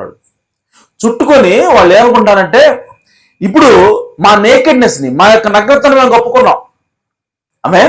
ఇప్పుడు మేము చేసిన పాపము కనపట్టలేదు, ఎందుకని ఈ కచ్చడాలు ఉన్నాయి కాబట్టి అనుకుంటున్నారు వాళ్ళు. అదే మతమైనది. మతం అంటే ఏదో కాదు, మనం చేసిన తప్పుల్ని కప్పుపుట్టుకోవడానికి, మనం చేసిన తప్పుల్ని తాత్కాలికంగా దాచిపెట్టుకోవడానికి ఉపయోగించేదే మతం. అంటే నేను తప్పు చేస్తా, నేను సంఘానికి వెళ్ళి కానుకిస్తే దేవుడు నా తప్పుని క్షమిస్తాడు. మళ్ళీ బయటకు వచ్చి నేను ఇలాగా జీవిస్తా, ఏం కాదు. ఓకే. సో ఆ విధంగా మనం చేసిన తప్పుల్ని కప్పుపుచ్చుకోవడానికి ఉపయోగించేదే మతమైనది. అంటే నువ్వు సంఘానికి ఎలా వెళ్ళాలంటే, ఎలా వెళ్తున్నారంటే ఈరోజు క్రైస్తవులు మొక్కుబడిగా వెళ్తా ఉన్నారు. మొక్కుబడిగా చేసేది మతమైనది. సో సంఘ సభ్యులుగా ఉంటే చాలు, నేను ఏం చేసినా పర్వాలేదు. నువ్వు తాగుతాడు, తిరుగుతాడు, అన్నీ చేస్తాడు, కానీ నేను సంఘానికి సభ్యుడిని, ఈ సంఘంలో నేను సంఘ పెద్దనని చెప్పి అంటారు. సో అదేంటి అంటే మనకు మనం సెల్ఫ్ సాటిస్ఫాక్షన్ అన్నమాట.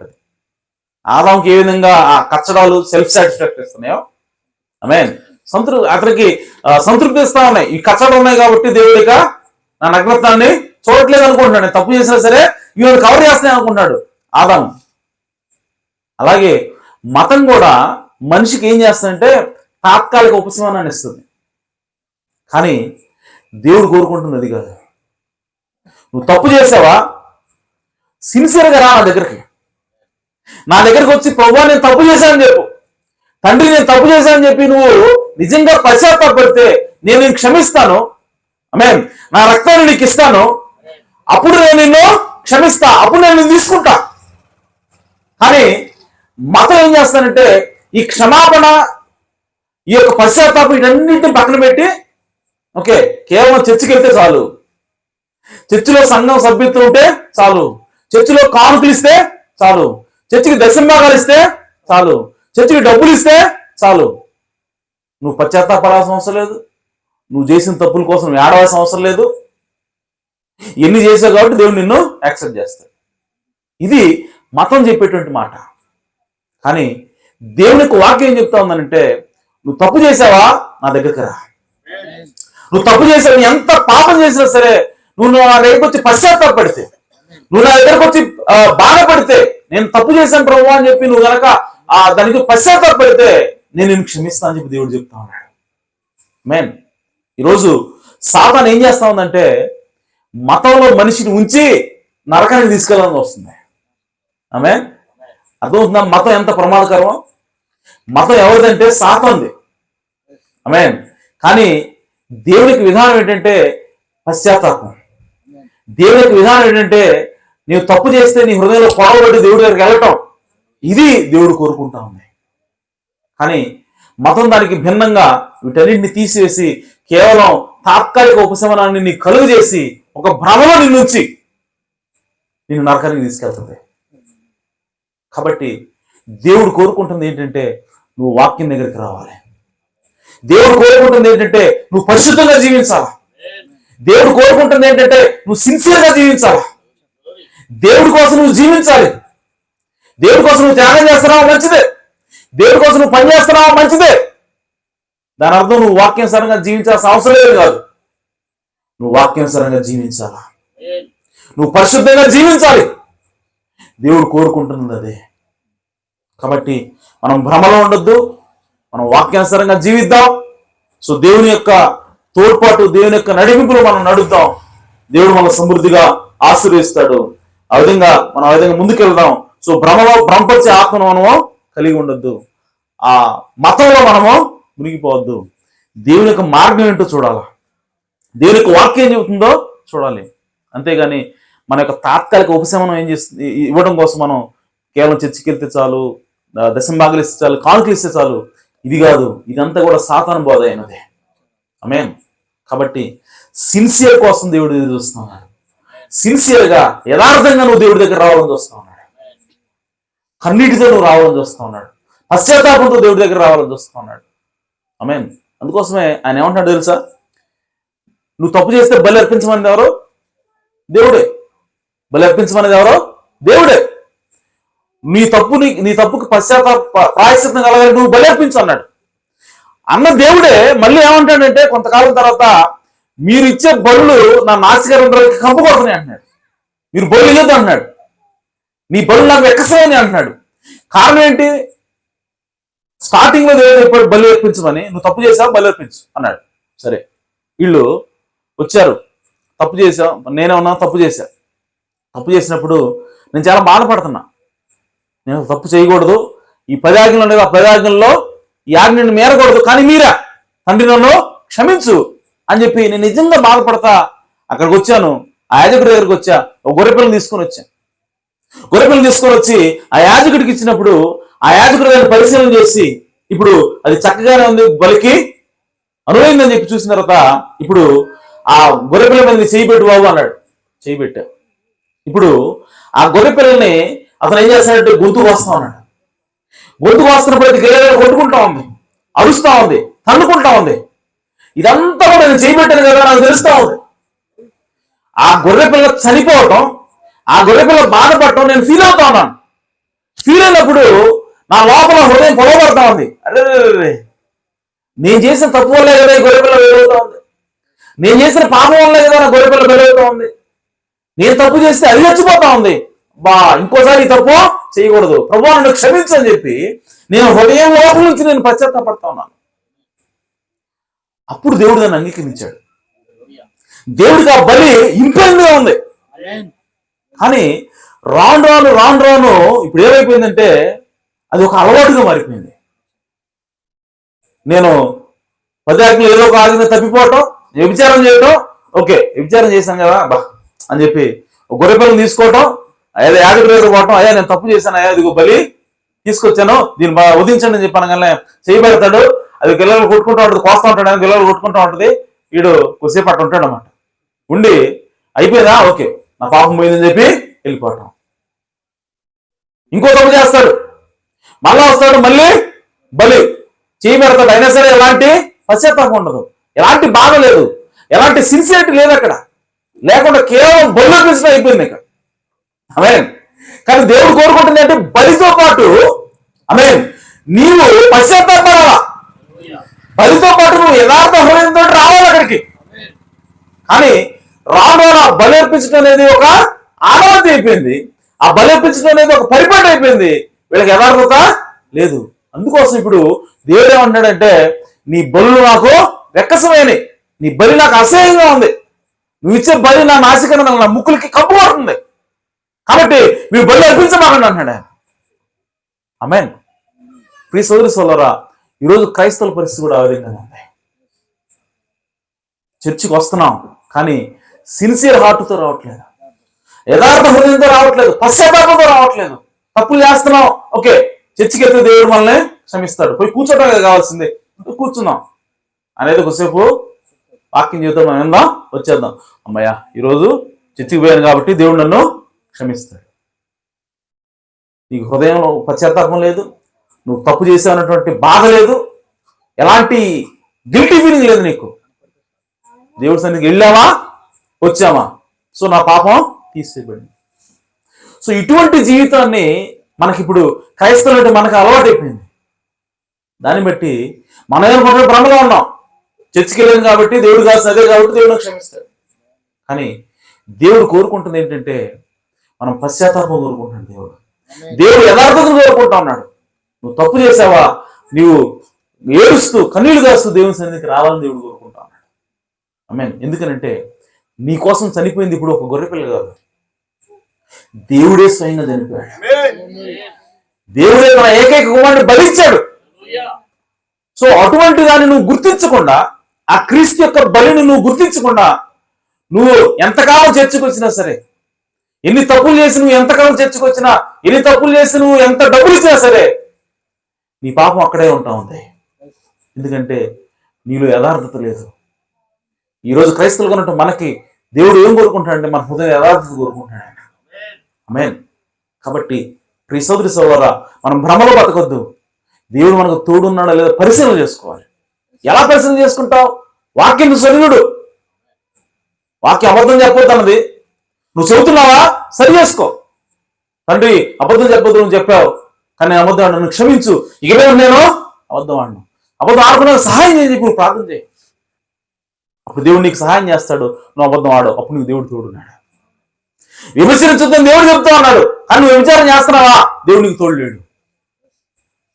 కానీ నువ్వు అడుగు, పశ్చాత్తాపంతో సిన్సియర్గా యథార్థంతో అడుగు, దేవుడు నీకు ఖచ్చితంగా వ్యభిచార ఆత్మను తీసేస్తాడు, పరిశుద్ధంగా జీవించే జీవితాన్ని నీకు ఇస్తాడు. అప్పుడు దేవుడు నీకు తోడున్నట్టు లెక్క. మద్యం తాగొద్దని దేవుడు చెప్తా ఉన్నాడు, కానీ నువ్వు మద్యం తాగుతున్నావు, బలహీనుడు అయిపోయావు, బానిస అయిపోయావు. కానీ నువ్వు కనుక దేవుడిని అడిగితే ఆ మద్యం యొక్క ఆత్మ నుంచి నిన్ను తప్పిస్తాడు. వాక్యానుసారంగా నువ్వు జీవిస్తావు, దేవుడు నీకు తోడున్నాడు. ఆమేన్. కాబట్టి ప్రియ సోదరి సోదరా, సంసోను భ్రమపడినట్టుగా మనం భ్రమపడొద్దు. సంసోనుకి ఆశీర్వాదాలు వస్తా ఉన్నాయి, కృప చూపిస్తా ఉన్నాడు దేవుడు. అయినా సరే ఆ కృపని అతను ఏమనుకుంటాడంటే దేవుడు నాకు తోడున్నాడు భ్రమపడ్డాడు. కాబట్టి చివరికి ఆ దాగోని గుడిలో కళ్ళు పొడిచిన తర్వాత నాకు అర్థమైంది దేవుడు నాకు తోడు లేడని. మనం ఆ పరిస్థితికి వెళ్ళొద్దు. దేవుడు ఏం చెప్తున్నాడంటే నీకు దేవుడు తోడున్నాడు లేదు, ఇక్కడే సరి చూసుకో. నీ జీవితం వాక్యానుసారంగా ఉందా లేదా, నీ జీవితంలో పరిశుద్ధత ఉందా లేదా, వాక్యం ఏం చెబుతుందో ఆ విధంగా నువ్వు జీవిస్తున్నావా లేదా, దాన్ని బట్టే మనం పరిశీలన చేసుకోవాలి దేవుడు మనకు తోడు ఉన్నాడా లేదా అని. సో ఆ విధంగా మన వాక్యాన్ని పరిశీలన చేసుకుని వాక్యం ప్రకారం నడుద్దాం. దేవుడు మనల్ని దీవిస్తాడు. దేవుడు మనల్ని సమృద్ధిగా ఆశీర్వదించును గాక. ఆమేన్. దేవుడి మాటలు దీవించును గాక. ఆమేన్.